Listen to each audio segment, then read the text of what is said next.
Many a sailor, no matter how brave or fearless, knows all too well how unpredictable and deadly the sea can truly be.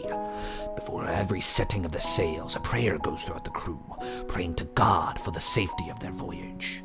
And every wise man knows that the prayers do not always go unanswered, and many a man has traveled to the briny depths of the sea never to be seen again. Some men say, though, that they have managed to cheat death in those moments with a ritual that may not be worth living for later.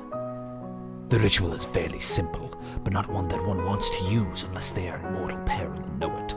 Providing that they are not sinking fast enough in the water to choke their own words, a man must repeat the words, "Devil, take my soul across the river Styx, for God hath abandoned me," 3 times at the top of his lungs. If he truly puts himself and all of his soul into it, the ferryman shall come.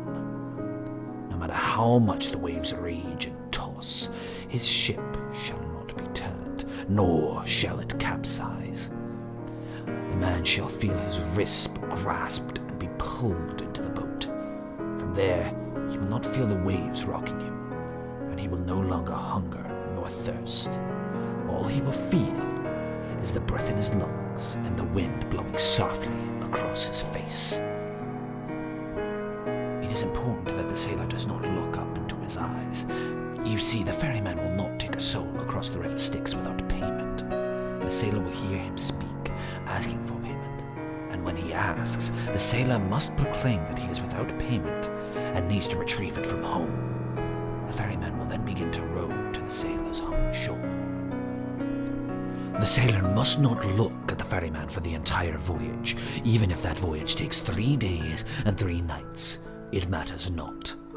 This is because if the ferryman looks into your eyes, he will know that you are lying and return you to the waters from whence you came. When you finally reach the shore, the sailor must thank the ferryman and tell him that he will return shortly.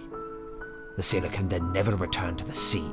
The ferryman will never come to the shore to collect, only be there by the water, awaiting his payment. If the sailor ever does set foot on a boat again, he and all the men on it shall perish in a violent and destructive manner. Be warned, though, one cannot outrun the ferryman forever. I know of a man who is in his last years and fears closing his eyes at night, lest he pass from this world and his soul meet the ferryman once more. He feels the grip around his wrist tighter and tighter with each dream when he finally falls into sleep and sees a monstrous face looking at him with an enraged stare. For you see, no one truly cheats the ferryman. For I am simply far more patient than most realize.